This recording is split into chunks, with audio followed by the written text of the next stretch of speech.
Episode 285 of the Read to Lead podcast is brought to you in part by FreshBooks cloud accounting software.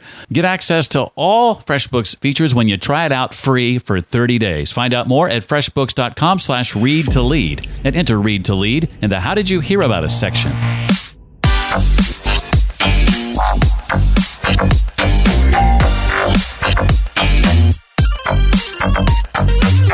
I think many people think about trust as this sort of fuzzy feel-good, I like this person, or this person makes me feel good.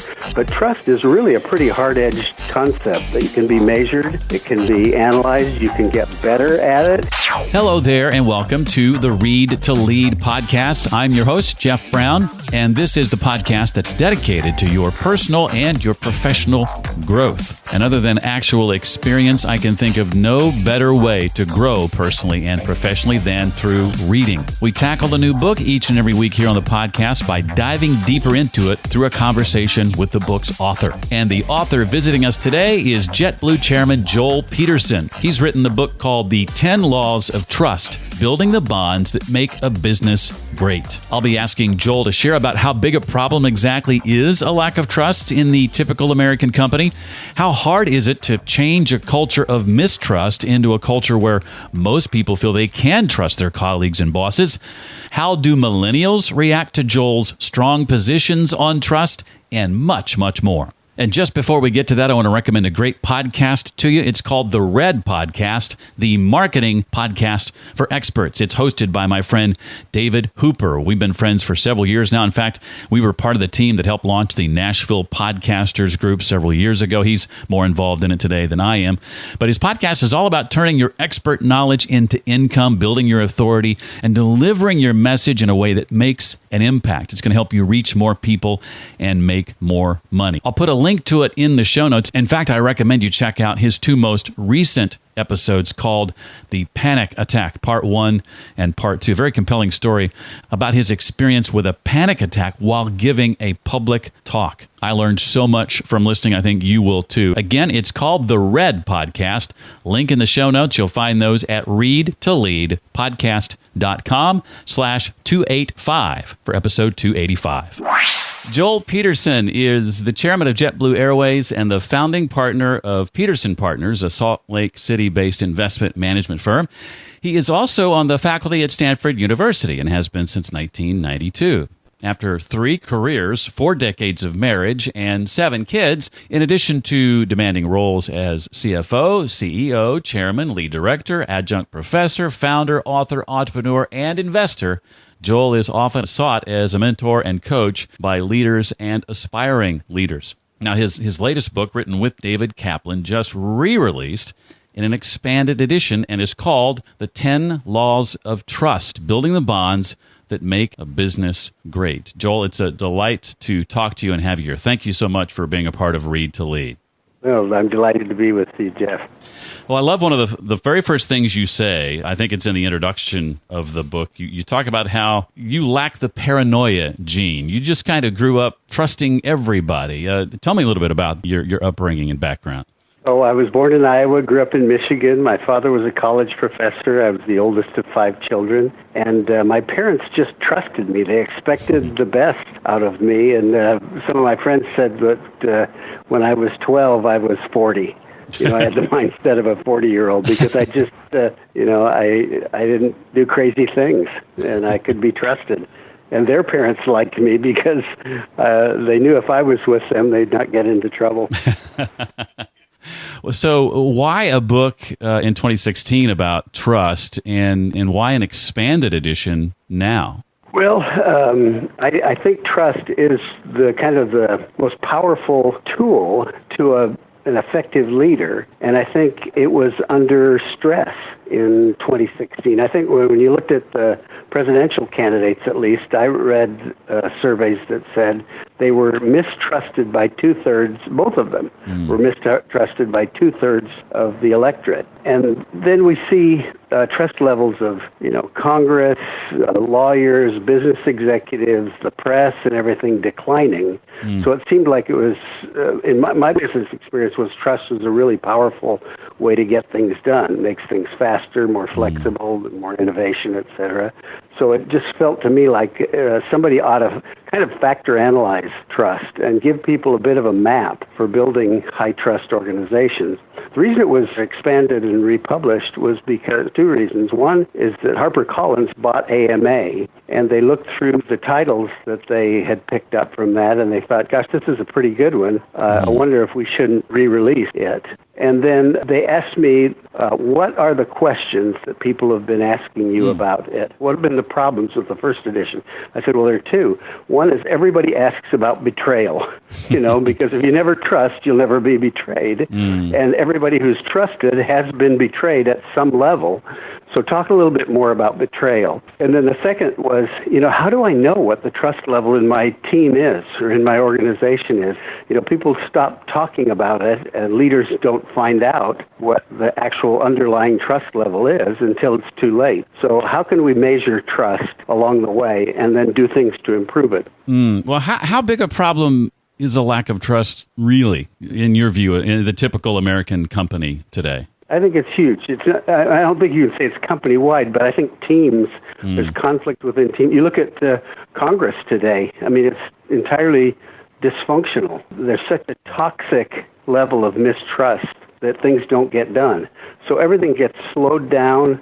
There's increased litigation. There's backbiting. A lot of time is spent on things that are unproductive.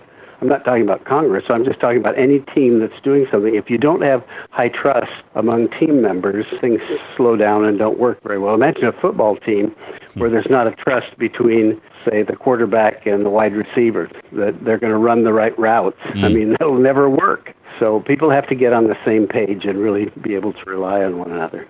Joel, do you think most middle managers and senior executives are aware of the scope of the problem? Well, I think they're all aware that things aren't always working the way they should, and that there's conflict, and they spend a lot of time dealing with things that are just not working very smoothly.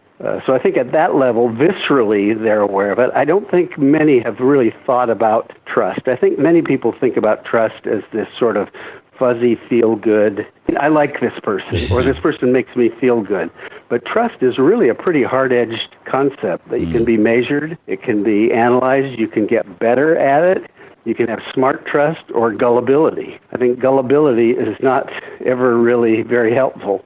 And I think being really smart about trust, granting it in increments, measuring things along the way, communicating effectively, all the things that are outlined in the 10 laws of trust, allows you to kind of build trust, a level, a molecule at a time, a conversation at a time, a level at a time. To answer your question, I think people aren't thinking about it as trust. They're thinking about it as, I wonder why there's so much conflict, why things aren't working very smoothly. So I think a lot of people are aware of that. I think a lot of people are aware that trust levels have declined in society. There's I think one of the quotes in the book is by Howard Schultz, who says that he used to be able to tell people 40 years ago that a product did X, Y, or Z, and 90% of the people would believe what he said. He said, today it's 10% who believe you. So we've just all become wary, and for good reason. There's a lot of things in society that have made us concerned, whether it's the Wall Street meltdown or the college admissions scandal, or I think millennials have been told, get a college education and buy a home, and they found that they end up with debts and house prices go down. So right. People have become wary. Well, staying with companies for a moment, how hard is it to change a culture of mistrust into a culture where most people feel they can trust their colleagues and their bosses? I think it's really hard. It starts with the leader. The leader has to be trustworthy, has to have high integrity and transparency and whatever. And then I think a lot of times there are people who are cynical, who just will never buy in. And in many cases, that means you have to change people out. But I think the hopeful thing in the 10 laws of trust is there is a bit of a formula. There's a way to be intentional about building a high trust organization. So in this new version, there's this diagnostic tool where you can ask 10 questions that relate to the 10 laws of trust, and your organization can anonymously score it, and you can come up with a number that says we are a low, medium, or high trust organization, and then look at those areas where your trust is damaged and go in and address them. So I think it's almost like anything. If you have information and people are talking openly and clearly, you can do something about it. But it isn't easy work. And it does start with the leader. In most cases, what that means is the leader has to make him or herself trustworthy, reliable. Technology is such today that we can literally reach anyone. Certainly within our organization, we can do that quickly and easily. Do you think the problem of company silos has been reduced at all because of technology? Yeah, to some degree. People do have access. They have clearly access to information and access to more and more people. But there's also the downside of that, which increases the mistrust. I was on my way to Chicago to give a talk on trust. I was still on the airplane. I hadn't gotten off yet. And I got a phone call. And so I said, well, I'm just sitting here waiting to disembark. I'll just take the phone call. And it was a guy calling from the Social Security Administration who said, there's a warrant out for your arrest. And, we're cutting off your Social Security account and blah, blah, blah. But I need to verify, your name and your address. And then when he got to, and I need to know your Social Security number just to verify, I thought, this is one of those. The guy had access to me. He had my phone number. He knew some things about me. And this was clearly a scam. So I think while it brings transparency and openness and, a way to connect with people, it also makes us more wary. Yeah, certainly does. Over the course of producing the Read to Lead podcast these last several years, there have only been a handful of companies I've trusted to bring on as sponsors. In fact, I think I may even be able to count them on one hand.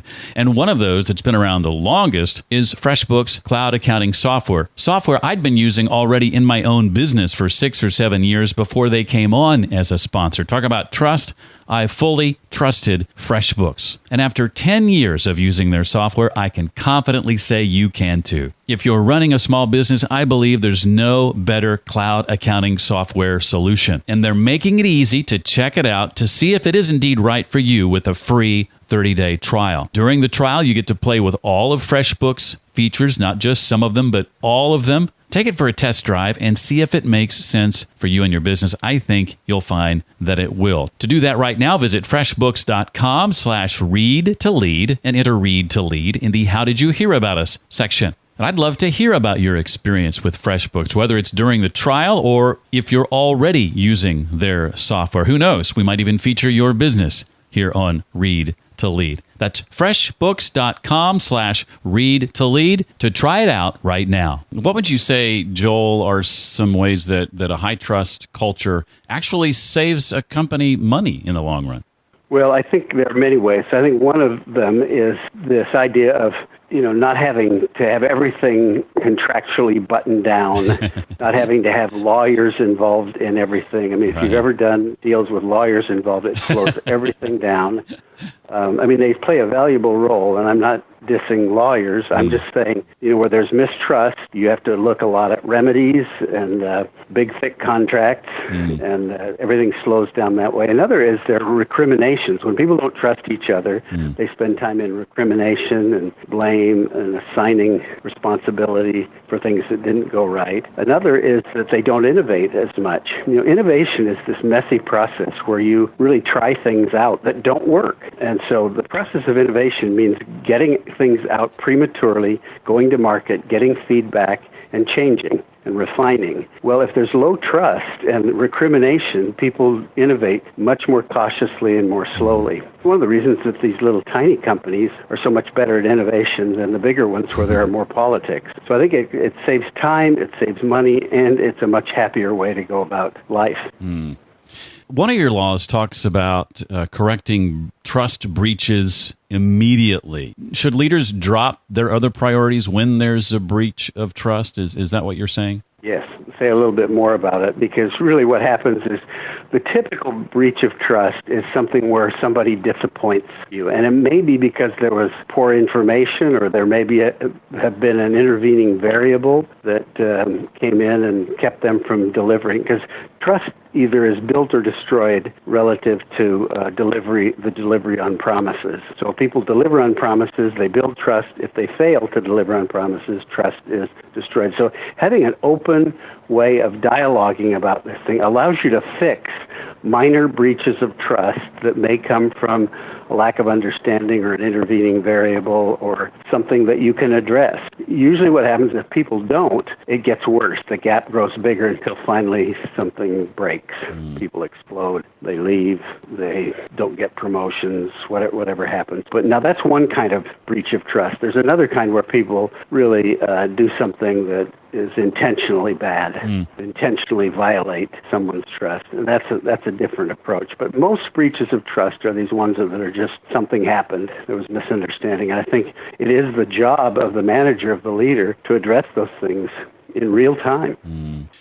Well, I serve as an adjunct at a local university, and I'm curious about your gig at Stanford. How do millennials in particular react to your strong positions on trust, Joel?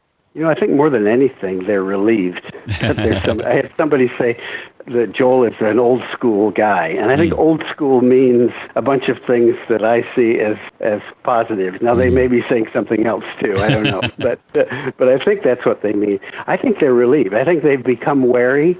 They've grown up in an era where they have to be cautious. Often millennials don't commit. They don't commit to jobs. They don't commit to religions. They get married a lot later. There's a whole bunch of things that they just are not joiners. They don't commit. And so they're a little bit wary in how they go about life. And I think they're relieved to know that there are people who have this notion of trust. I think many of them really kind of long for that. They just don't know whether or not it's possible. We talked a moment ago, Joel, about betrayal and even intentional betrayal instances. What's your most important advice for somebody who's been intentionally betrayed by a trusted colleague or boss? How should they respond? I think you have to get out of the relationship, but that's almost not enough. Usually what happens when people are betrayed that way is they have a hard time leaving it alone. I give the example of Cortez burning the ships at Veracruz, so people couldn't get back on them. In a sense, you almost have to burn that ship and move on, and you haven't until you're thinking forward and living life forward. If you keep revisiting the betrayal, it's like getting back on that burning ship. And I think it's one of the hardest things in life to do, but I think you do have to basically forgive and move on. It's a very hard thing to do, but I think you have to get out of business with those people. It's such a toxic thing. It will constantly drain you. So I think that kind of a betrayal you have to get away from. And that may mean changing jobs. In a marriage, it can mean, a divorce. I think there are some cases where the stakes are so high that you really do work a lot. If it's a marriage and there are children, I think you really work hard to fix even those kinds of betrayals because there's so much at stake. But in a lot of situations, there's not as much at stake, and you're better off forgiving and moving on just as soon as you possibly can. Well, this has been a lot of fun. I got a couple of questions I want to ask you, not directly related to the book in the few minutes we have left. But before I do that, Joel, is there anything else from the book you want to make sure we know or walk away with? That its main thesis is that high-trust organizations outperform low-trust organizations over time. High-trust leaders outperform low-trust leaders over time, and that there's something we can do about it. We can actually own the trust levels in our organization. I think that's a positive and hopeful thing, and I would hope that people will embrace that and say, let's start working on that. We'll heal a lot of things if we can do that. For sure. Well, if you would think about, Joel, and I'm sure they are many, the books that you've read over the years, what would you say are the two or three that pop up as titles that had a big impact on you? And share, if you would, how or why they impacted you as they did. So there was a birthday party we had a while back. My own kids asked the grandkids, what's Grandpa's favorite book? And they all knew. And so I guess this must be a question that I've asked before, but the book that I really loved that my grandkids knew about is one called A Short History of Nearly Everything by Bill Bryson. Bryson is a wonderful writer, and it's just a kind of a fantastic tour through how do we know what we know. And it's a bunch of anecdotes and stories about the people who've discovered what we know about how our world is and works. I'm now reading a bunch of books on, you'll be surprised, but I got into kind of a jag on history, and I started out with reading the Chernoff book on Alexander Hamilton. And I went from that to Jefferson, to John Adams, then to Truman, to Ulysses S. Grant. And then a little while ago, I had to interview Condi Rice for an hour on stage in front of about 300 people. So I read all three of her best-selling books.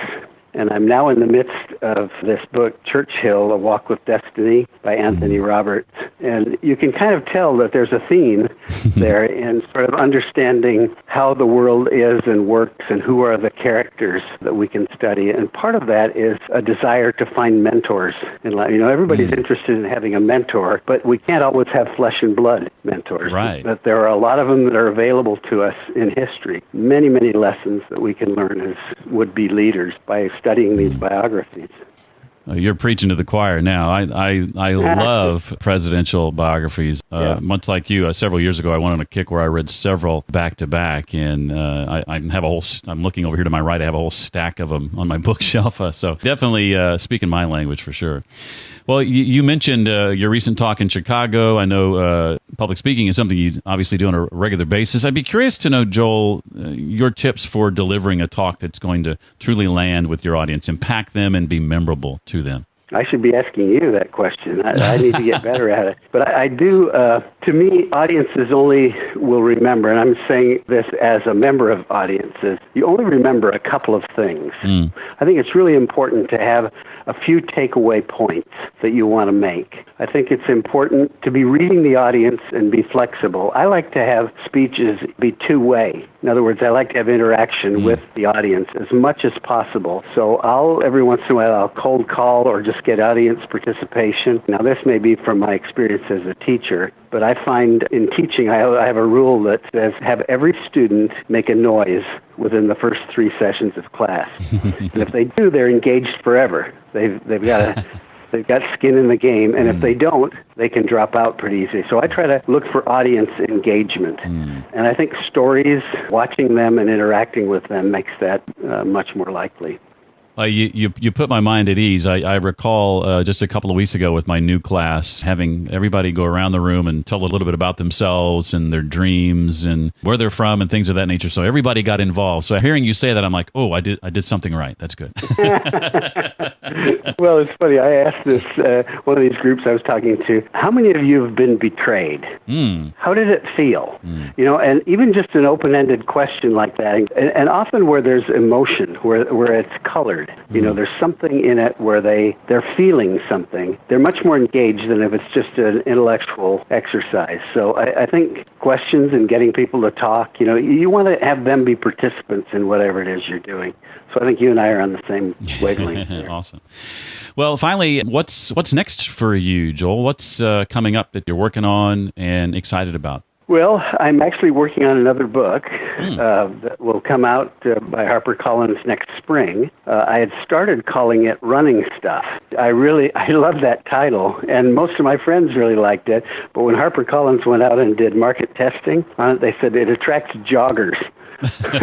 So anyway, we're calling it entrepreneurial leadership. And the notion of that is not entrepreneurship, because many entrepreneurs just light fires and that's all. Entrepreneurial leadership really taps into all of the things that a leader needs to be transformed from being a presider or a manager or an administrator or an entrepreneur into being sort of, do you know this term, the 5-tool player in baseball? No, I don't. Yeah, it's kind of interesting. They say Willie Mays was maybe the ultimate 5-tool player. He could run, field, throw, hit for power, and hit for average. Those are the 5 tools.